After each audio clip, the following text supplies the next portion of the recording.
रहा है। जो हर जालिम से टकराएगी वो आंधी बनाऊंगा, जो हर जालिम से टकराएगी वो आंधी बनाऊंगा। नए अंग्रेज आए हैं, नया गांधी बनाऊंगा। अरे मैं यहाँ दिल्ली में खड़ा होकर के बोल रहा हूँ, मेरी आवाज देश के प्रधानमंत्री के कानों तक पहुंच रही होगी। मैं उनसे कहना चाहता हूँ कि अरे जो सरकार अपना चलाया हुआ 2000 का नोट 7 साल नहीं चला सकी, वो हमसे 70 साल का हिसाब मांगती है। आपने फासिज्म को खत्म नहीं किया तो आने वाले दिनों में इस मुल्क में चुनाव होंगे या नहीं होंगे, इसकी कोई गारंटी नहीं ले सकता। मैं एक बात पूरी जिम्मेदारी से कह देता हूं, ये टीवी चैनलों पर भले आपको नरेंद्र मोदी जी जीतते हुए लग रहे हो, लेकिन जमीन पर इंडिया गठबंधन देश की सरकार बनाने जा रहा है। आंखों की शम्में जल रही है, प्यार जिंदा है। अभी मायूस मत होना, अभी बीमार जिंदा है। अभी मायूस मत होना, अभी बीमार जिंदा है। हजारों जख्म खाकर भी मैं जालिम के मुकाबिल हूँ। खुदा का शुक्र है अब तक दिले खुदार जिंदा है।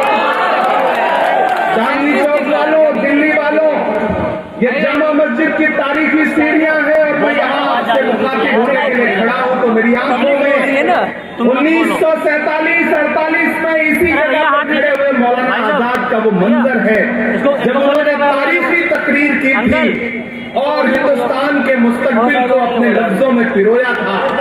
मैं यहाँ खड़ा होकर के आज आपसे ये अपील करने आया हूँ, ये जो लोकसभा का चुनाव है वो सिर्फ लोकसभा में जा करके एक सांसद चुनने का चुनाव नहीं है।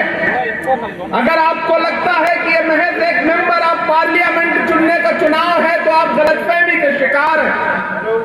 ये दरअसल दो विचारधाराओं का चुनाव है। एक तरफ वो ताकतें खड़ी हैं जो कह रही हैं कि हमें बहुमत दो, हमें संविधान बदलना है, चाहे वो नरेंद्र मोदी जी के साथी अनंत हेगड़े हो, ज्योति मिर्धा हो, लल्लू सिंह हो या भाजपा के पोस्टर बॉय अरुण गोविल हो। आप उनकी तकरीरें उठा के देखिए, वो कह रहे हैं कि हमें मैंडेट दो क्योंकि हमें भारत का संविधान बदलना है।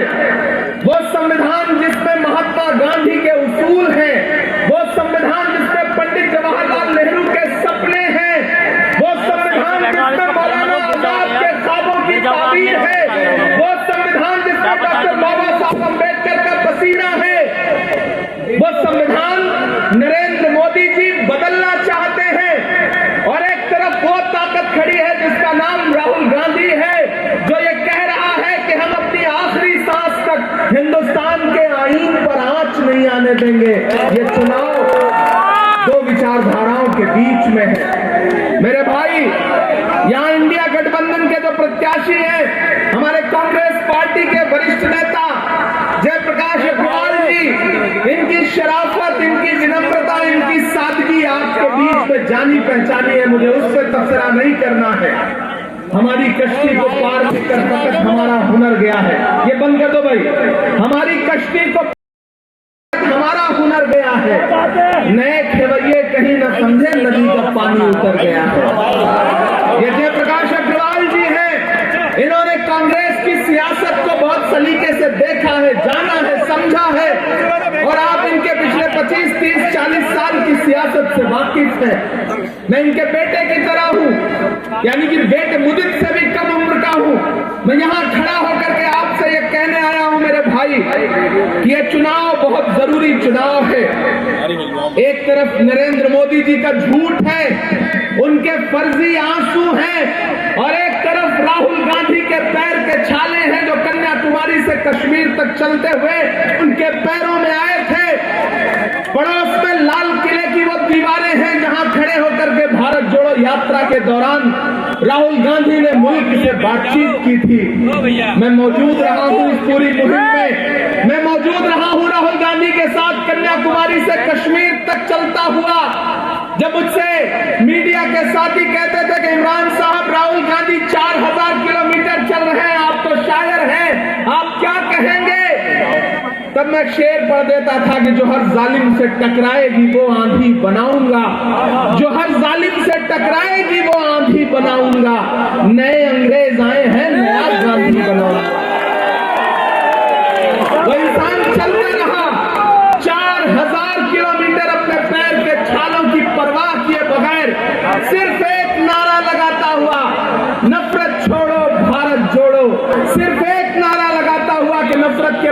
प्यार में मोहब्बत की दुकान खोलनी है। मुझे यहाँ मौजूद चांदनी चौक के साथियों से यह पूछना है कि राहुल गांधी का नारा क्या था? नफरत छोड़ो, भारत जोड़ो। मुझे बताओ दिल्ली वालों, मुझे बताओ चांदनी चौक वालों की इस मुल्क में नफरत के सबसे ज्यादा शिकार कौन है? हम हैं, आप हैं। कौन सी ट्रेन में, कौन से चौराहे पर, कौन सी सड़क पर, कौन सी भीड़ आए और हमारा लिबास देख करके हमें मार दे? इस मुल्क में नफरत के सबसे ज्यादा शिकार हम हैं। तो मुझे बताओ कि नफरत कम होगी तो सुकून किसे मिलेगा? हमको मिलेगा, आपको मिलेगा। एक शख्स 4000 किलोमीटर चला, अपने पैर के छालों की परवाह किए बगैर नारा लगाता हुआ, नफरत छोड़ो, भारत जोड़ो। मैं दिल्ली में बड़ी संजीदगी से आपसे एक बात कहना चाहता हूं साथियों, कि आप तो इस बात पर ईमान रखते हो ना कि मजदूर का पसीना सूखने से पहले उसकी मजदूरी उसे दे देनी चाहिए। ईमान रखते हो ना इस बात पर?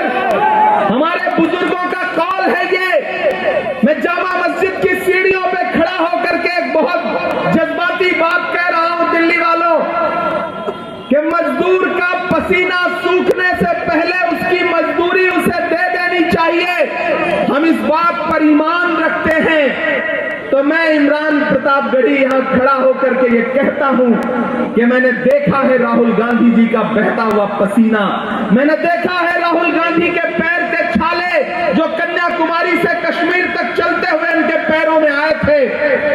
ना अब तक वो छाले सूखे हैं, ना वो बहता हुआ पसीना सूखा है। मैं दिल्ली की इस तारीखी जमीन पर खड़ा होकर के आपसे राहुल गांधी के पसीने की मजदूरी मांगने के लिए आया हूं, और वो मजदूरी है जयप्रकाश अग्रवाल जी को हाथ के पंजे के सामने वाला बटन दबा करके इन्हें मेंबर ऑफ पार्लियामेंट बनाना, इन्हें इस देश की संसद में पहुंचाना। ये है राहुल गांधी की मजदूरी। और उन्हें जवाब भी दीजिए अपना वोट दे करके, जो इस देश के अलग अलग हिस्सों में घूम करके कह रहे हैं कि आखिर कांग्रेस ने 70 साल में किया क्या है। तो एक दिन पार्लियामेंट में खड़े होकर के मोदी जी भाषण दे रहे थे, सामने से बोले बताओ कांग्रेस वालों तुमने 70 साल में किया क्या है। इस तरफ खड़गे जी बैठे थे, पलट के मुझसे बोले इमरान मत बताना, जो बताओगे ये उसको भी बेच देंगे, इनका काम सिर्फ बेचने का है। आज भाजपा के लोग कहते हैं कि बताओ कांग्रेस वालों तुमने 70 साल में दिया क्या है, किया क्या है। अरे मैं यहाँ दिल्ली में खड़ा होकर के बोल रहा हूँ, मेरी आवाज देश के प्रधानमंत्री के कानों तक पहुंच रही होगी। मैं उनसे कहना चाहता हूँ कि अरे जो सरकार अपना चलाया हुआ 2000 का नोट 7 साल नहीं चला सकी, वो हमसे 70 साल का हिसाब मांगती है। जो सरकार अपना चलाया हुआ नोट देश क्या चलाएगी। मैं आपसे गुजारिश करते हुए ये कह रहा हूं दिल्ली वालों कि जयप्रकाश जी आपके अपने हैं, जांचे हैं, परखे हैं। ये चुनाव बहुत जरूरी चुनाव है। 25 तारीख को अपने घरों से निकलिए, ईवीएम की कतारों में लगिए, बटन दबाइए और साथ में एक नारा भी लगाइए कि 25 मई भाजपा गई, 25 मई भाजपा गई। ये नारा लगाइए बूथ पर जाकर के, और अपना एक एक वोट जयप्रकाश अग्रवाल जी को दीजिए, क्योंकि मुल्क जिस मुहाने पर खड़ा है, अगर आज चूके तो शायद आने वाली नस्लें आपको माफ नहीं कर पाएंगी। अगर इस बार आपने फासिज्म को खत्म नहीं किया तो आने वाले दिनों में इस मुल्क में चुनाव होंगे या नहीं होंगे, इसकी कोई गारंटी नहीं ले सकता। इसलिए यह चुनाव बहुत जरूरी चुनाव है। मैं राहुल गांधी के सिपाही की हैसियत से यहां पे खड़ा होकर आपसे कह रहा हूं कि आप जब हाथ के पंजे के सामने वाला बटन दबाएंगे तो आपका वोट सिर्फ जयप्रकाश अग्रवाल जी को नहीं मिलेगा, आपका वोट मोहब्बत के उस मसीहा को भी मिलेगा जिसका नाम राहुल गांधी है। आपका एक एक वोट सोनिया गांधी जी को मिलेगा, आपका एक एक वोट मल्लिकार्जुन खड़गे जी को मिलेगा, आपका एक एक वोट प्रियंका गांधी जी को मिलेगा, आपका एक एक वोट अरविंद केजरीवाल जी को मिलेगा, आपका एक एक वोट इमरान प्रताप प्रतापगढ़ी पे आपका पर्सनल एहसान होगा, इसलिए मैं आपके बीच में गुजारिश करने आया हूं। यहाँ हमारे जिलाध्यक्ष जावेद मिर्जा साहब मौजूद हैं, यहाँ पर शोएब इकबाल साहब जो आपके अपने विधायक हैं, यहाँ आले इकबाल साहब, यहाँ हमारे माइनॉरिटी डिपार्टमेंट के दिल्ली के अध्यक्ष वाहिद कुरैशी साहब मौजूद हैं, तमाम साथी मौजूद हैं। वक्त चूंकि बहुत कम है, मैं आपको सिर्फ भाषण सुनाता रहूंगा तो आप कहेंगे देखो ये भी बाकी नेताओं की तरह भाषण सुना के चला गया, शायरी वायरी नहीं सुनाया इसने, तो मुझे थोड़ी शायरी भी आपको सुनाती है जाते जाते। लेकिन आप बड़े ठंडे ठंडे खड़े हैं, मुझे ऐसा लग रहा है जैसे जोश खत्म हो गया है, जैसे इतना पसीना निकल गया है कि आपके अंदर कोई ताकत ही नहीं बची है। मुझे लगना चाहिए कि मैं जामा मस्जिद की सीढ़ियों में खड़ा हूं, उसके सहन में खड़ा हूं। नया में पुराना छूट जाता है, नया पाने की चाहत में पुराना छूट जाता है, तुझे अपनाऊं तो मुझसे जमाना रूठ जाता है। मोहब्बत पढ़ने लिखने में बहुत आसान है, लेकिन मोहब्बत को निभाने में पसीना छूट जाता है। दिल्ली वालों, ये चुनाव बहुत जरूरी चुनाव है। मैं मुल्क के अलग अलग हिस्सों में जा रहा हूं, केरल से लेकर के उत्तराखंड से लेकर के जम्मू कश्मीर से लेके महाराष्ट्र से लेके राजस्थान से लेके बंगाल से बिहार से उत्तर प्रदेश के, कल रायबरेली में था, आज यहां हूं, कल बिहार के महाराजगंज में रहूंगा। मैं एक बात पूरी जिम्मेदारी से कह देता हूं, ये टीवी चैनलों पर भले आपको नरेंद्र मोदी जी जीतते हुए लग रहे हो, लेकिन जमीन पर इंडिया गठबंधन इस देश में सरकार बनाने जा रहा है। नरेंद्र मोदी जी बाकी जुमलों की तरह चाहे जो बोल रहे हो, लेकिन राहुल गांधी ने कहा है कि इस चुनाव में भाजपा को 180 से ज्यादा सीटें नहीं आएंगी, नहीं आएंगी, नहीं आएंगी, नहीं आएंगी, क्योंकि राहुल गांधी ने कहा है तो फिर इसे पत्थर की लकीर समझा जाए। मैं पूरी जिम्मेदारी से आपके बीच में खड़ा होकर के दोस्तों ये कह रहा हूं, आपने महसूस किया है कि इस दिन प्रधानमंत्री जी की भाषा गड़बड़ा गई है, चेहरा गड़बड़ा गया है बॉडी लैंग्वेज में, और परसों तो रोने लगे थे। मैंने तो 4-5 दिन पहले एक मंच पे कहा था, राहुल जी ने भी कहा था कि अब आखिरी हथियार है इनका रोना, रोएंगे, और वो बनारस में रोए भी। जब वो रोए तो मीडिया के एक साथी ने कहा कि इमरान साहब आज तो प्रधानमंत्री जी बड़ा भावुक हो गए, आप क्या कहेंगे? मैंने कहा वो अब तिजारती पहलू निकाल लेता है, मैं कुछ कहूं तो तराजू निकाल लेता है, मैं इसलिए भी तेरे फन की कद्र करता हूं तो झूठ बोल के आंसू निकाल लेता है। आता है उन्हें ये हुनर, वो रो भी चुके हैं। ये सब क्यों हो रहा है? क्योंकि इस देश ने उनके झूठे नारों पे उनसे सवाल शुरू कर दिया है। लोग पूछ रहे हैं कि बहुत हुई महंगाई की मार, अब की बार मोदी सरकार, ये नारा कहां खड़ा है? आटा चावल दूध दही पनीर छाछ लस्सी क्या नहीं महंगा कर दिया? पेट्रोल डीजल जो 58 का था वो 100 के पार, गैस 400 वाली 1000 के पार। भाजपा की सरकारें वो सरकारें हैं जो अपनी पसंद की फिल्में टैक्स फ्री करती हैं और कफन पर जीएसटी लगाती हैं। इनकी सच्चाई यही है। इन्होंने नारा दिया था बेटी बचाओ बेटी पढ़ाओ, लेकिन शायद ये भूल गए कि चाहे वो हाथरस हो, चाहे उन्नाव हो, चाहे सोनभद्र हो, या इसी जंतर मंतर पर बैठ वाली बेटियां हो, प्रधानमंत्री बेटियों के साथ खड़े नहीं हुए बल्कि अपराधियों के साथ खड़े हुए। इसलिए मैं यहां खड़ा होकर के अपना दामन फैला करके, आज मैंने कहा ना जयप्रकाश अग्रवाल जी के बेटे की तरह हूं मैं, और कभी कभी तो लगता है कि मेरे दादा की उम्र के हैं, मुझ से काफी छोटा हूं मैं। तो मैं आपसे ये कहने आया हूं दोस्तों कि आप इन्हें देश के पार्लियामेंट में पहुंचाइए, ये देश की लोकसभा में खड़े होकर के लड़ेंगे, और मैं आपके मुद्दों पर देश की सबसे बड़ी संसद राज्यसभा में खड़ा होकर लड़ूंगा। इससे अच्छा ऑफर क्या हो सकता है? एक जिताइए, एक साथ में फ्री पाइए, इससे अच्छा ऑफर क्या हो सकता है?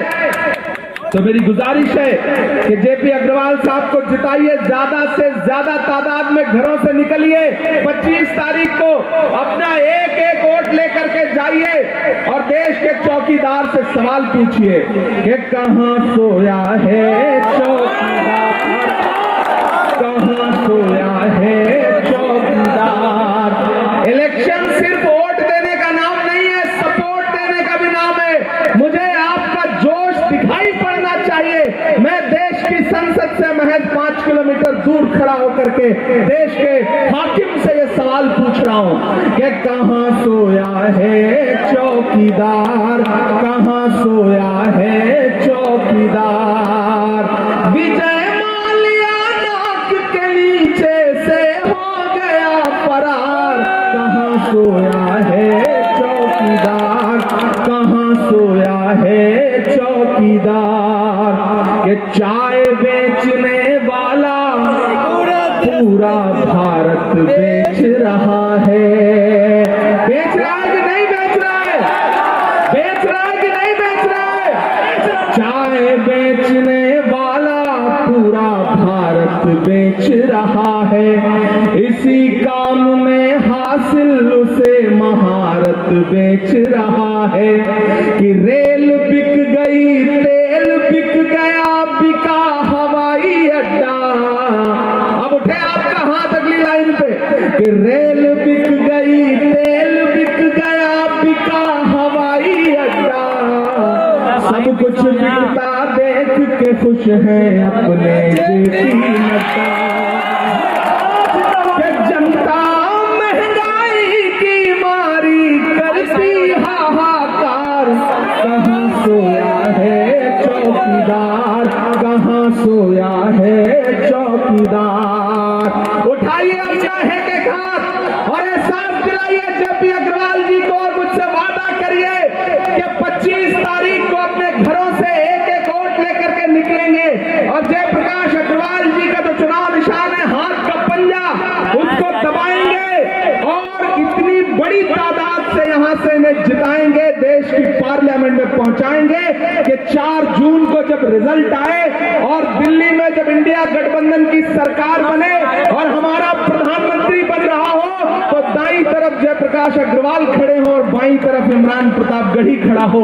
ये मंजर देखना है, सरकार बनाना है। बहुत शुक्रिया आप सारे साथियों का। मेरे साथ नारा लगाइए 25 मई। आवाज नहीं आई क्या? खाना वाना नहीं खाएगा? थक गए क्या? मैं पिछली 20 रातों से सोया नहीं हूं, मुसलसल सफर कर रहा हूं, फिर भी दहाड़ के बोल रहा हूं। आप तो नहीं बोल पा रहे, किससे डर रहे हैं? 25 मई, 25 मई, 25 मई, 25 मई। बहुत शुक्रिया। इंशाल्लाह फिर आपसे मुलाकात करूंगा। ये तारीखी सीढ़ियां गवाह हैं, वक्त हो चुका है, मजबूरियां हैं। 10 बजे माइक बंद करना कोड ऑफ कंडक्ट है। मैं आपका शुक्रिया अदा करता हूं। इंशाल्लाह 4 जून के बाद फिर आऊंगा एक बार आपका शुक्रिया अदा करने के लिए।